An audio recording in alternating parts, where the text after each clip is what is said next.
从红毯独行到直筒定调，谭健次与北影节的5年双向奔赴，说真的，内娱的造星节奏向来像踩了油门，今天热搜霸榜，明天可能就被新人迭代。但谭健次这几年的路径，偏偏走了一条反直觉的慢功夫路线。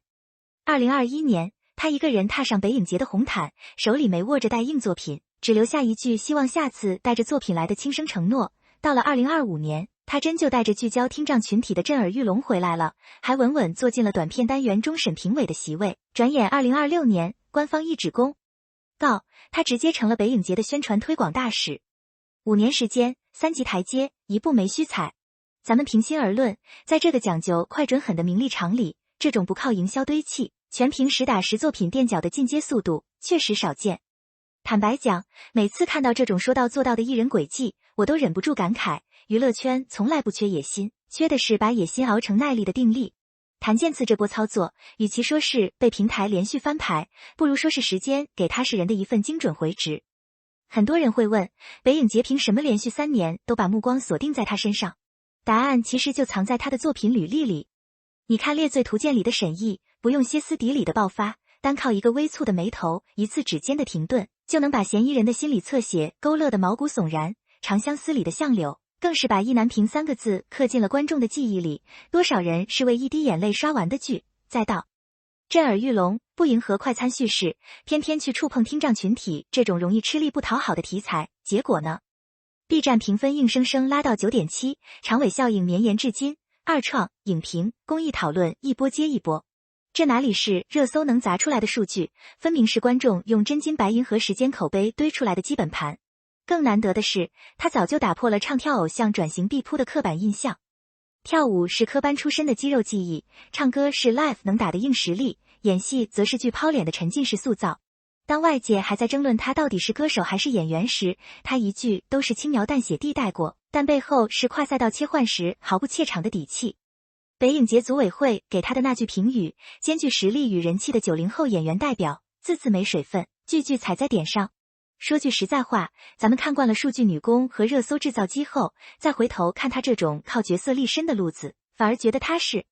流量是阵风，吹过就散，但流量是深根，扎下去才能长成大树。谭健次赢就赢在他没把观众当韭菜，而是当成了并肩看故事的同行者。这种尊重内容的诚意，行业迟早会用真金白银和权威席位来买单。谭健次最招人待见的一点，真不是他如今有多红，而是他在名利场里那份难得的清醒。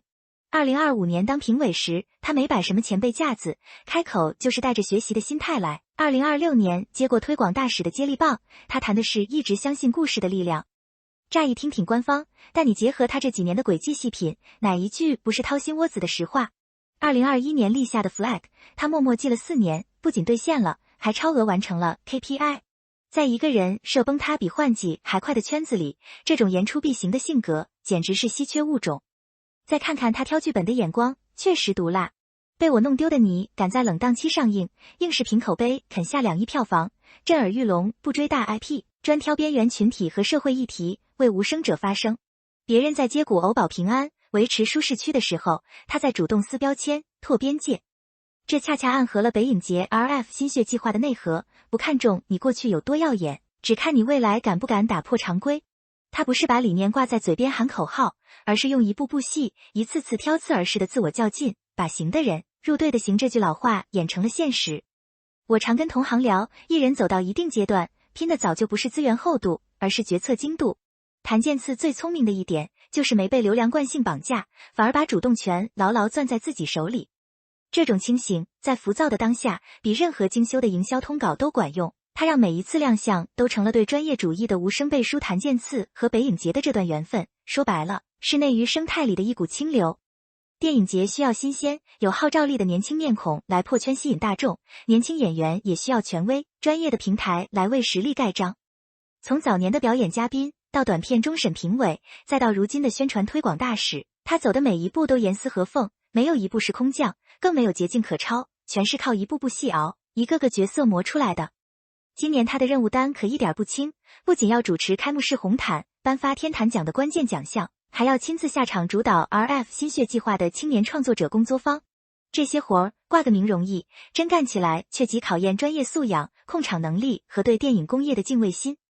组委会敢把这么多核心环节交托给他，说明信任早就过了考察期，进入了共建期。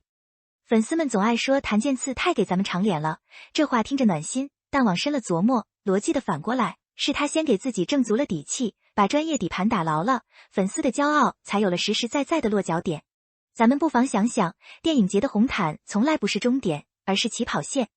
谭健次之所以能接住这份重量，是因为他把每次亮相都当成了交作业。平台给机会，艺人凭本事接住，这种不靠人情世故，只认专业匹配的良性循环，才是行业最该提倡的玩法，也是给所有还在默默耕耘的年轻人的一剂强心针。回头看这5年，谭健次的路径其实给所有想在演艺圈深耕的年轻人打了个样，不急着证明，不慌着对标，把心思沉在角色里，把功夫下在镜头外。从一个人走红毯的孤勇，到站在评审席的从容，再到手握大使身份的担当，他完成的不仅是身份的跃迁，更是心境的蜕变。内娱的聚光灯永远在变，但观众的眼睛是雪亮的，行业的标准也终会回归内容本身。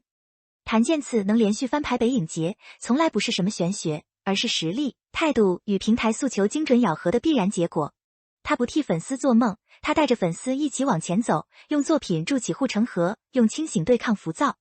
说句心里话，每次看到这种靠作品说话、用时间挣到的艺人，我都会觉得这个行业还有盼头，未来的路还长，但有了这5年的打底，不管北影节的红毯明年扑向哪里，他大概都能步履不停。毕竟，真正的好演员从来不怕镜头考验，只怕辜负初心，而时间永远偏爱那些愿意慢慢走、稳稳做的人。